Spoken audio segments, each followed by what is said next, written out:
Hey, Alexa,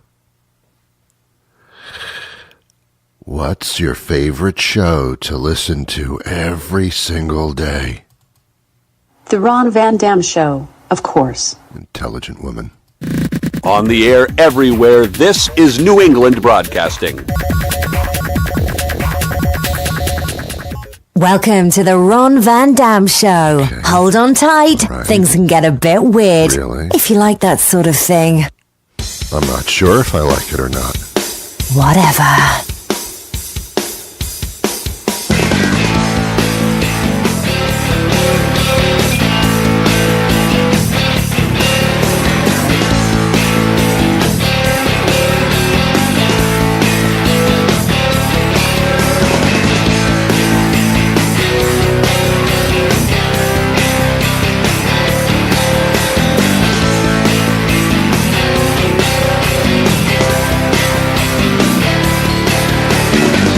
Good morning, good afternoon, good evening, good night. It's the Ron Van Dam Show.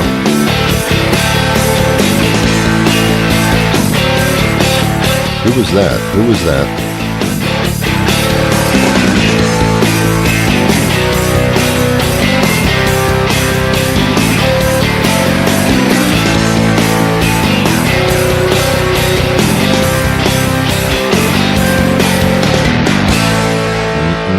Sit back, relax, grab a cup of coffee, a cup of tea, whatever your liquid libation may be in the morning, and join us as we take a look at the world around us. As much as it's a pleasure to be with you, the pleasure is actually all yours.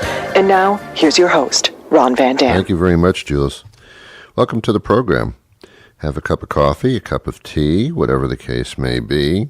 It's interesting how coffee and tea draw in different types of personalities, isn't it? Well, Ron, no. You can tell me how. Well, I will. Just shut up for a second and I'll tell you what I'm talking about. Coffee people are like the vast number of Americans who walk around figuring that if they drink coffee, they'll get caffeine in them and that will give them energy. You see, the Americans need drugs. It doesn't have to be pills. It can be coffee. Why do we drink coffee? Because it gives us a shot of caffeine. I meet a lot of people who drink Red Bull. And Red Bull is like a shot of adrenaline. It's a shot of caffeine. And it makes you feel like you're crazy. Sometimes in bars, I'll see people ordering alcohol and Red Bull. So it's like you're playing with your nervous system. Let me calm myself down with some alcohol and then rev myself up with some Red Bull. That's going to screw up my body. Let's see what it does. I don't get that too much. Coffee is actually a form of self-drug medication. Coffee is, we walk around with a coffee cup in our hand and we just walk around with it and we sip from it and we do things. We claim that we can't live without the coffee. We claim that when you get out of bed, you have to have coffee, otherwise you can't start your day. That's like having a car and you can't start the car without your keys. Coffee is the keys. And it's just odd to hear somebody say to me, I can't start the day without a cup of coffee. So what, like if you don't have a cup of coffee, you're going to lay in bed all day and sit in a corner and knock your head against the wall because you can't find coffee to start your day? You're like stuck in the corner? What does that mean? Well, if I don't have coffee, I'm grumpy. Hey, let me tell you something. You're grumpy all the time. It has nothing to do with, no, it really makes a difference in my personality. Yeah, that's a great thing. Yeah, good for you. Good for you. That's a nice statement. On the other hand, people who drink tea seem to be the opposite. It's like they're laid back. They're very civilized. They drink tea because they choose to drink tea because it's civilized. You even have a little British accent when you drink tea. I'd like a cup of tea, please. This is so wonderful. Your teeth turn yellow and they fall out, but they do that with coffee too. Tea is civilized. With tea, you sit down in a party dress, or a man would wear a smoking jacket and an ascot and not even smoke, just to drink tea. And you sit down in wooden chairs, and you have some crumpets and some biscuits and maybe a little piece of cheese, and you sit back and you lift the cup with your pinky sticking out. That's the proper way of lifting a teacup. In order to make the tea wonderful, you dip the bag in it, or you use a tea ball, and it's a very careful little dipping procedure that you use. And you say, "Hey, how are you today? And how is the family?" That's wonderful. It's marvelous. That's so marvelous. Those are tea drinkers. They are very subdued and very proper. I like tea drinkers because it's not like after they drink a cup of tea, they're going to punch me in the face. Coffee people can get a little wiry. Did you ever see somebody who drinks too much coffee? It's like they're on Coke or something. And I'm not talking about the Coca-Cola. They're like, they run around, they don't, I'll do this. Well, I can't do that. I'll do this. Am I talking fast? Am I fast? Do I have something to do? What am I going to do? I'm going to do this. I'm going to do this. And I'm going to do that. And I'm going to do this. Hey, man, you've had too much coffee. Coffee, that's a great idea. I should have more coffee. Oh, I got to have some coffee. We're going to get some coffee. We're going to get some coffee. Do you like your coffee? I like my coffee. I love my coffee. Oh, I love my coffee. That's a coffee drinker. A tea drinker is the opposite.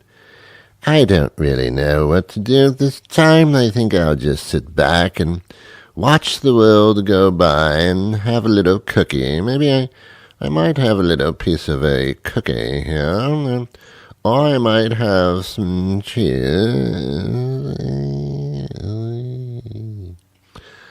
So different people. It's like cat people and dog people. They're very different too. Dog people are just very, here's my dog, I love my dog, shut up, it's my dog. My dog bit you? I don't think so. My dog doesn't bite. My dog got loose from my property and ruined your flower bed? Not my dog. No. Those are dog owners. They're belligerent. I'm a dog owner. I think I'm belligerent in a dog way. I defend my dog like my dog is godlike or something. It's the great... I would defend my dog more than I would my children.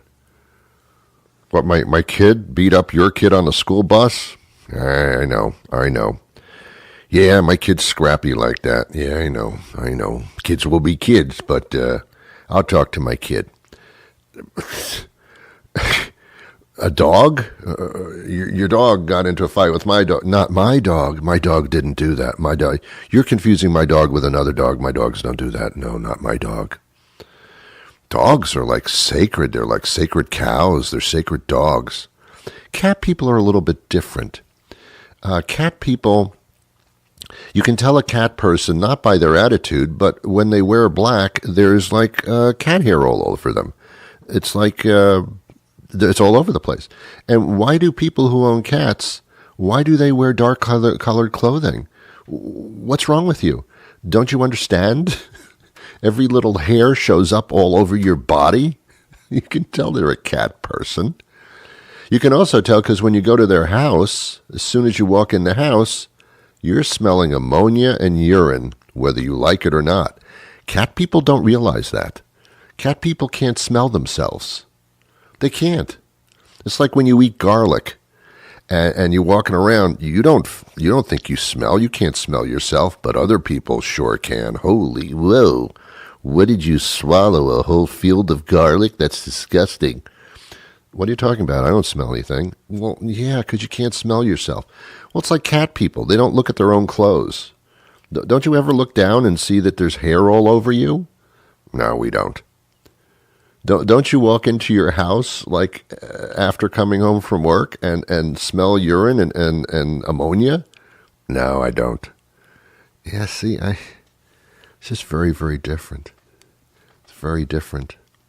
A dog will love you, sit in your lap, lick your face, lick your crotch, your ass, anything you want. Dogs are They're loyal. They're wonderful. Cats, they'll sit in your lap, stand up, walk away, and say, "Screw you, buddy. Screw you. I'm not sitting in your lap anymore. Screw you. I want you to feed me every day. I want you to clean my litter box. I want you to rub me behind the ear. And once you've done all that, screw you. Go F yourself. Screw you. I'll scratch your face off." Those are cats for you. Those are cats for you. They're lovely. They're lovely looking things, but yeah. Wow. And I know I had cats for half of my life. I lived in an apartment in New York, couldn't have a dog. So I had like 2-3 cats at one point. And yeah, I was delusional. I never cleaned the litter box. I never smelled it. But when people came to my house, they looked at me funny, and I couldn't figure out why. That's why. Anyway, how are you? How are you today? You feeling all right? Good. Yeah, man, I don't know. It was unbelievably painful. What was? What? What are you talking about? What was unbelievably? What are you talking about? What are you talking about? To create each episode of The Ron Van Dam Show, Ron wakes up early, heads into the studio, discusses the important issues of the day, interviews fascinating guests, then finishes his show and gets up and puts on some clothes. Try getting that image out of your head for the rest of the day, suckers! You're listening to The Ron Van Dam Show on New England Broadcasting. I think I understand what the Me Too movement is.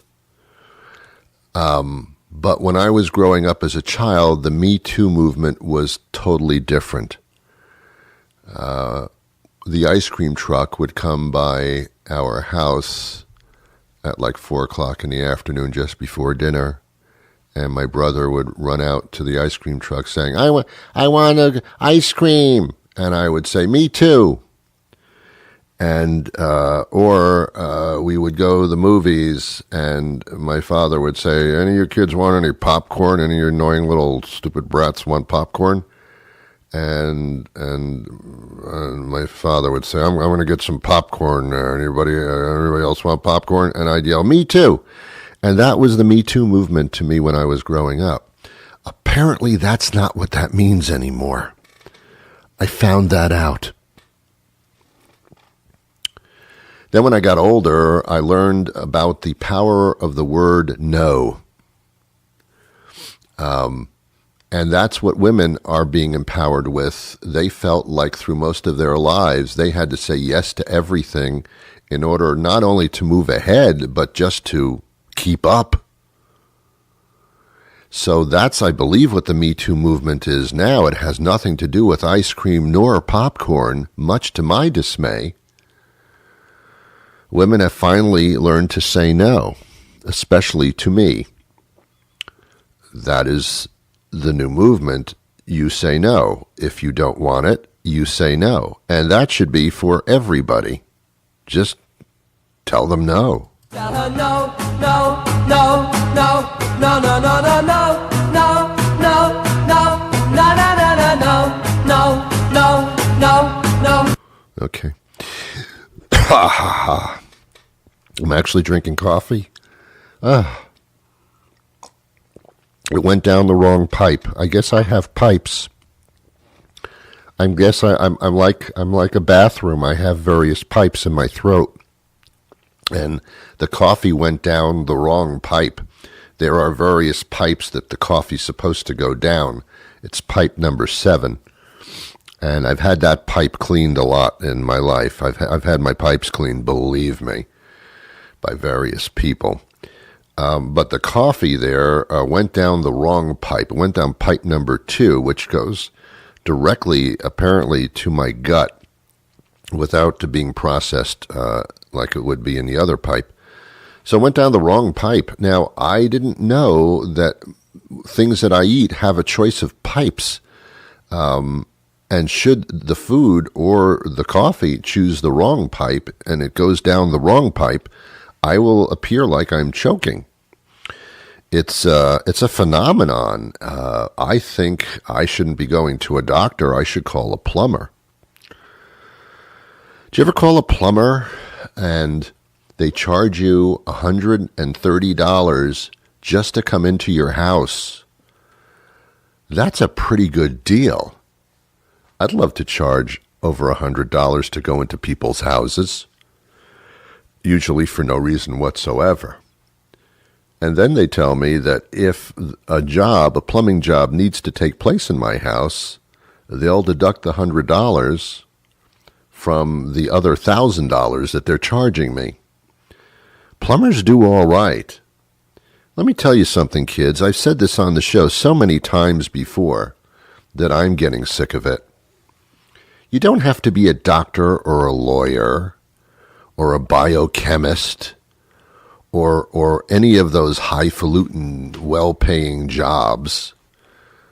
You can go to a technical school, become a plumber, an electrician, something like that, an irrigation specialist. I mean, this is all in technical trade school. And then when you get out, you get yourself a little license and you charge people $130 to walk into their house and assess the situation. Then you charge to fix it on top of it. It's not a bad deal. It really isn't. There are so many ways to make a living and not have to go to this college thing. Well, Ron, when I go for a job, like a quote-unquote normal job, they always ask if I've been to college. Yeah, and you say you have. But I wasn't. But you say you were. I used to manage an office when I was younger, when I was 6 years old, lemonade stand. I employed 5 other girls. We were very successful. It's $130 just to drive by my stand and ask me a question. Anyway, yeah, I used to hire, and it would say on the application, a college degree, yes. And sometimes during the interview, I'd say, where'd you go to college? I went to New York University. Oh, okay. I never went to the telephone and called New York University and said, did Joe Malone go to your school back in 2003? You don't do that. Jobs don't do that. Some may, but most certainly do not. Lie away. You can lie about your college education. The fact that you went to college or you didn't, you can lie about that. Do you know how I learned that lying is okay? Donald Trump. Yeah, I used to think it wasn't. Because I used to have role models that told the truth, had morals, didn't treat women like objects, was not racially biased, people that weren't racists. Really, Ron? Yes, there are people like that. I used to consider those people to be like the best people ever, but now I guess the American people have told me something different, that lying on a daily basis about everything and manipulating situations is the way to go because it works.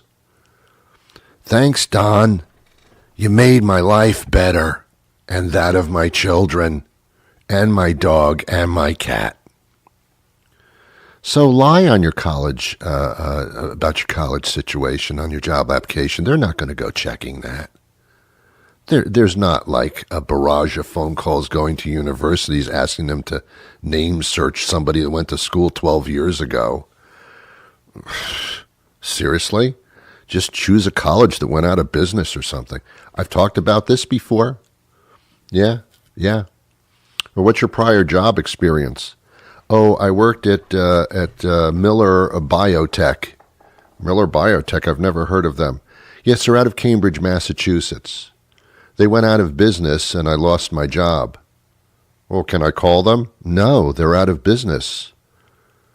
No, you can't call. There's no phone number. There's nobody there. They're out of business. They shut down a year ago. I've been doing work on the side, and now I decided it's time to get to, and where'd you go to school? Harvard. I went to Harvard. How long ago? 10 years ago, I went to Harvard. Really? Yeah, you can call and check. No, I'm not going to do that. So this Miller Biotech? Yeah. What did you do for them? Whatever. Whatever you think I did for them is what I did. Doesn't really matter, does it? You can't call and check. Well, who was your supervisor? Manny Patinkin. Manny Patinkin was your supervisor? Yes, that was his name. But you can't check with him. There's nobody there. It doesn't exist anymore. The building's not even there. Did it ever exist? Sure. See, you got to choose a company that actually did go out of business. So when they go online and they check it out, and they'll say, oh, wow, Miller Biotech, yeah, it did close down. Wow, he wasn't kidding. Yeah, he wasn't kidding, but he didn't work for them. He found a place that went out of business that you can't call and check. You got to use your brains. Thank you, Donald Trump. Thank you for helping me to lie about things and to... The only difference is I would do the research to make sure my lies stick. Trump doesn't do any research because he's the president. He can lie and no one's going to question him, he thinks. He thinks this will never, ever catch up to him. But what he's done is he's made the American public numb to lies. Because he understands that as long as he passes some policies that his base wants, then he can be a racist, he can lie. They don't care. They just don't care. They don't care. They've sold out. They don't care. They've sold their soul to the man who lies. Hope you feel good about yourself there. All it takes is one really smart, moral, wonderful Republican man or woman to stand up and say, I can do all the Republican policies, but you can have this all, but without the lies, without the racism, without the lack of morals, without the ego, without the manipulation. You can have all this without all that crap. We can? I thought we had to have the crap go with it. No, you don't have to. Look at me. I'm a great person. But I believe in the Republican policies. But I don't feel like that. I don't lie. I don't. Wow. It's funny, really, but it's not. Recently, Rudy Giuliani, who also has lost his mind, and both Trump, admitted publicly a couple of things. That the president lies about stuff. That he takes journalism and the media and calls it the fake media so that you won't believe it when the media says something that's true about the president. You won't believe it. He's conditioning you to not believe anything you hear. He's trying to destroy the Robert Mueller investigation. He's saying that the president is saying, Trump is actually saying that I can pardon myself. They can accuse me of murder, and I can pardon myself and not do any jail time. Why would you even say that to me? Why would you even say that? But he admits that he manipulates the public with lies. He does campaigns to lessen the effect of organizations, the judicial system, the intelligence community, the media, so that when bad stuff is said, they won't believe it. The public won't believe it. He's admitted this. And yet, we still walk around saying, oh, this is crazy. Oh, this is crazy. Somebody please stand up and say, this is we don't have to do this. We don't have to have a Republican president and lose all our allies. We don't have to have a Republican president who degrades everything around him. We don't have to do that. It doesn't have to be that way. You can still have all your stuff without the crap attached. Oh, I didn't know that. Yes. Okay, we're going to speak to our guest now. Hi. Hi, Dr. Feinberg. How are you? I'm good. How are you? I'm great. Dr. E. Feinberg joins us. She's medical director of Northwestern Medicine Facility. I'm sorry, fertility and reproductive medicine. All those things come together anyway. Okay. Infertility is a very interesting subject these days because couples are having children later on in life, and that always raises the question, is it safe? Is it even possible? Yeah, I mean, we're seeing an increase in older couples presenting, and I think those are two separate questions, the is it safe and is it possible? And the is it possible is really largely dependent on the woman's age and not the man's age, Right. and whether or not that woman is using her own egg. Okay. Is it safe? Yes. I mean, we think it's largely safe for women to be pregnant late into their 40s and perhaps even in their early 50s. All right. Is infertility a malfunction, a disease? What exactly is it? Infertility is a medical disease, and I think that probably one of the inherent biases is that people don't recognize it as such. And so that opens up a whole other slew of political and other issues, but largely insurance companies unfortunately don't recognize it as such, but it is a disease and it has an organic cause in many situations. Is it possible to, excuse my ignorance, but is it possible to have a child earlier in life and then later on in life you have infertility problems? Yeah. Okay. Yeah, so there are two different types of infertility. There's what we call primary infertility, which is the inability to get pregnant for the first time. And then there's secondary infertility, which is the inability to get pregnant for the second or third time. And the causes can be different for each, but the likelihood of having each type of infertility is about the same. And infertility is common. About 8 to 12% of the population has difficulty getting pregnant. Wow, okay. How long before a woman would realize that this is a concern? We define infertility as the inability to get pregnant after a year of trying in somebody who's under 35. And for women who are over 35, we define it as 6 months. And so if you have 6 regular ovulatory menstrual cycles and you're not pregnant, you should see a doctor and be evaluated. Okay, all right. And what would be the resolve? I suppose it depends on the extent of the problem or the reason for it, but are there resolves for this? There are. So again, you're 100% correct. It depends on the reason why, but very simply, we can break it down into 4 reasons why couples have infertility. It's a problem with the ovaries, a problem with the fallopian tubes, a problem with the uterus, or a problem with the sperm count. And so depending on what we see, we target treatment to one of those 4 different etiologies. Okay. Would that, if there is treatment or that is a problem and a child is produced, does that make the chances of that birth totally normal? Does that affect the chances of that?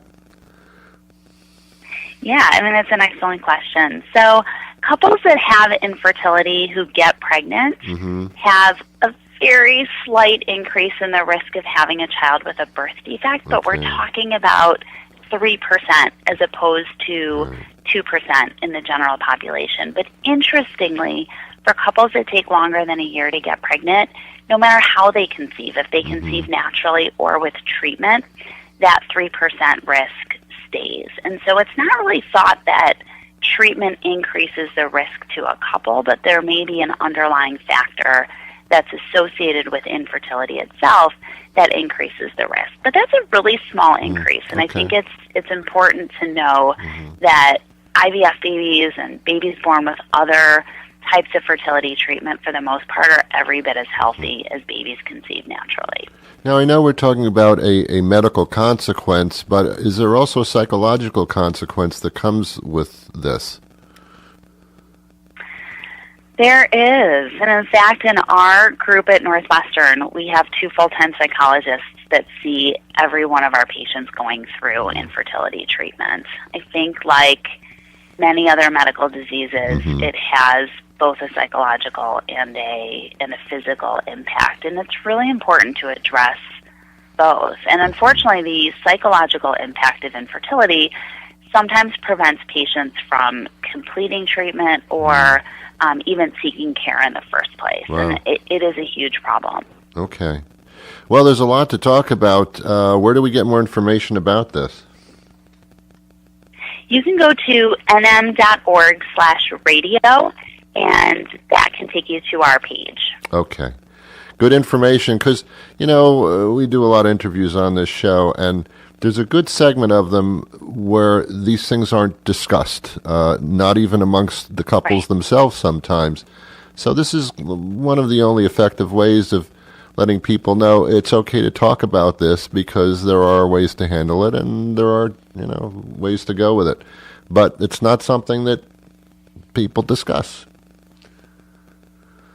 Right. Thank you for talking about it. It is incredibly important. Yes. Thank you so much for your time today, Doctor. Thank you. Bye-bye. Well, there you go. Hey, thanks for putting up with me today. I've been a little crazy. It must be the coffee. Have yourselves a wonderful day. I wish you peace. Join me again tomorrow, will you? Perhaps I'll be a little more entertaining and less talky. Maybe.